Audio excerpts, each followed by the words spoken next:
আরএএস এর শতবর্ষে বাজারে এলো ভারত মাতার ছবি সহ 1 টাকার কয়েন, সঙ্গে এলো ডাক টিকিট। ভারতীয় সংস্কৃতিকে রক্ষায় দেশ সেবায় আরএসএস এর ভূমিকা ব্যাখ্যা করে সংগঠনের প্রশংসায় পঞ্চমুখ প্রধানমন্ত্রী নরেন্দ্র মোদী।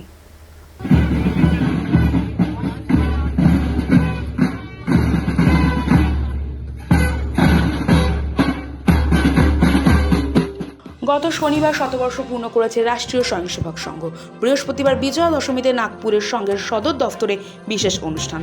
তার আগে বুধবার দিল্লিতে সংঘের শতবর্ষ উপলক্ষে এক অনুষ্ঠানে অংশ নিলেন প্রধানমন্ত্রী নরেন্দ্র মোদী।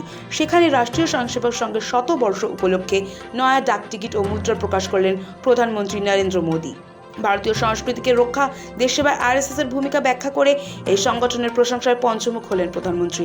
মোদীর কথায় আরএসএস এর গৌরবময় 100 বছরের ত্যাগ, নিঃস্বার্থ সেবা, দেশ গঠন এবং শৃঙ্খলার এক অসাধারণ উদাহরণ।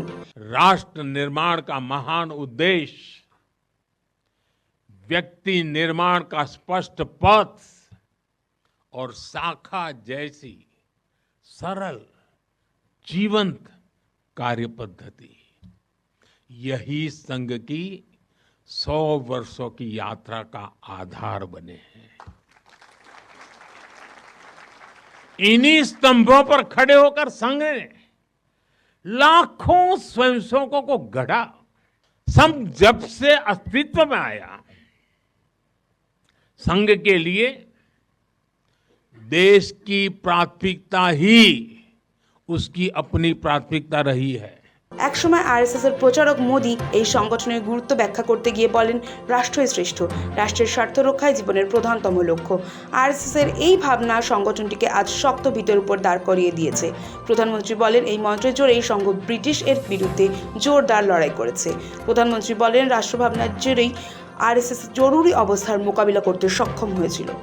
जब विभाजन की पीड़ा ने लाखों परिवारों को बेघर कर दिया, तब स्वयंसेवकों ने शरणार्थियों की सेवा की। संघ के स्वयंसेवक अपने सीमित संसाधनों के साथ सबसे आगे खड़े थे। यह केवल राहत नहीं था, यह राष्ट्र की आत्मा को संबल देने का कार्य था। साथियों, 1956 में 1956 में गुजरात के कच्छ के अंजार में बहुत बड़ा भूकंप आया था। तबाही इतनी बड़ी थी, चारों ओर विनाश का दृश्य था। उस समय भी संघ के स्वयंसेवक राहत और बचाव में जुटे थे। तब परम पूज्य गुरु जी ने गुजरात के वरिष्ठ संघ के प्रचारक वकील साहब को, जो समय गुजरात का कार्य संभालते थे, उन्हें एक पत्र लिखा था।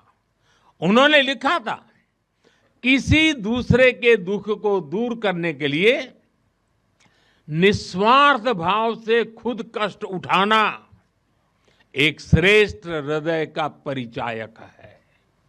साथियों, खुद कष्ट उठाकर दूसरों के दुख हरना, ये हर स्वयंसेवक की पहचान है। याद करिए 1962 के युद्ध का वो समय, संघ के स्वयंसेवकों ने दिन रात खड़े रहकर सेना की मदद की, सीमा पर बसे गांवों में मदद पहुंचाई। 1984 सिखों के खिलाफ जो कत्लेआम चलाया गया था, अनेक सिख परिवार संघ के स्वयंसेवकों के घरों में आकर के आश्रय ले रहे थे। यह स्वयंसेवकों का स्वभाव रहा है। বুধবারের অনুষ্ঠানে প্রধানমন্ত্রী দুটি ঘোষণা করেন। তিনি বলেন, রাষ্ট্রীয় স্বয়ংসেবক সংঘের শতবর্ষ উপলক্ষে ভারত সরকার দুটি গুরুত্বপূর্ণ পদক্ষেপ নিচ্ছে, ডাক টিকিট প্রকাশ এবং নতুন কয়েন চালু। প্রধানমন্ত্রী বলেন, দুটিতেই ভারত মাতার ছবি আছে। তার কথায় এই প্রথম ডাক টিকিট এবং কয়েনে ভারত মাতার ছবি স্থান পেল। দুটিতে আরএসএস এর মূল মন্ত্র উল্লেখ করা রয়েছে। भारत सरकार ने विशेष डाक टिकट और स्मृति सिक्के जारी किए हैं। 100 रुपये के सिक्के पर एक और राष्ट्रीय चिन्ह है और दूसरी ओर सिंह के साथ वरद मुद्रा में भारत माता की भव्य छवि और समर्पण भाव से उसे नमन करते स्वयंसेवक दिखाई देते हैं।